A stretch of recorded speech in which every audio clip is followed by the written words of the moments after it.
talk about my dad, and I described some things about my dad, and my sister and brother looked at me like I was talking about a person they'd never met. They were so surprised by how I was describing him. I was talking about him as being really intuitive and sensitive in certain kinds of ways, and they just hadn't experienced him that way at all. Part of that, I think, is that I was more like him than my sister or brother. They were more like my mom in a lot of ways. And then what you're suggesting, which is that he was in a very different phase of life when he parented me than he was when he parented them. So I really did experience a very different father than they did.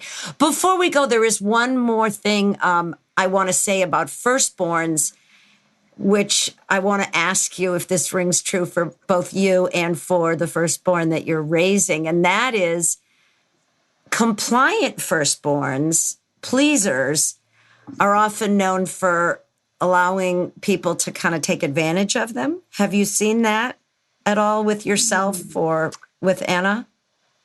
Wanting so much to please? I am definitely, I see it very much with myself, and I see it not at all with her. One of the things I feel sometimes like Anna is so much like me emotionally, except she does not care what anybody thinks. And I care very much what everybody thinks. And it's one of my biggest boulders to push up a mountain, because I am working so hard at not obsessing about that. And she does not care.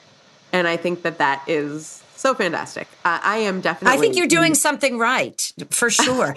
He suggests that you help firstborns know how to set limits.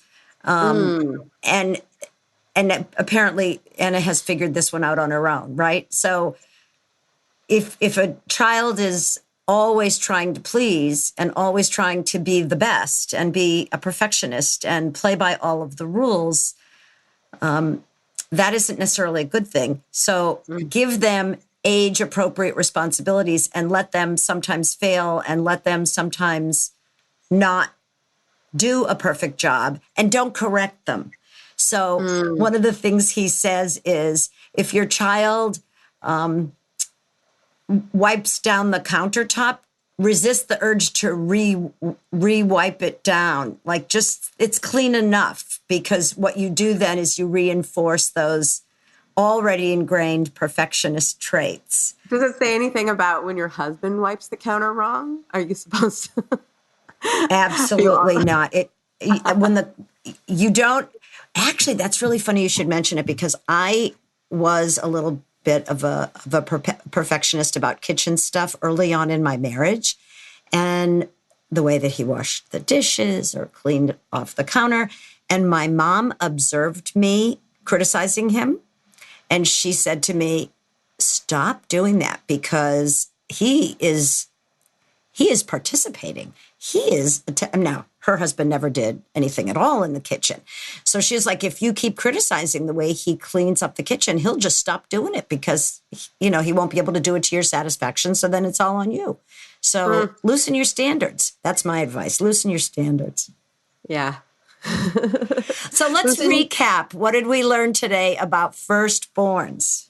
So I think what we learned is there are a lot of things that they tend to have in common, but it's not an exact recipe, and a lot has to do with how kids turn into adults and how they end up taking up space in the world, and that a lot of what it comes down to is what sort of bandwidth their parents have when they're first born and as they grow up along the way. And as parents, the best we can do is our very best, and just try to see our kids for exactly who they are and try not to get in the way too much as we try to shape and mold them to be good people.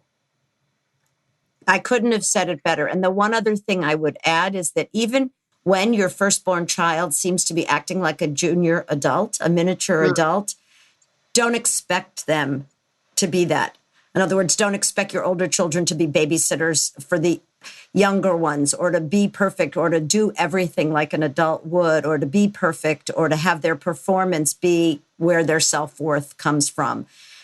Like, lighten up is always, I think, a great thing for parents to remember. Just lighten up on the rules and give kids responsibility and give them the opportunity to make their own choices.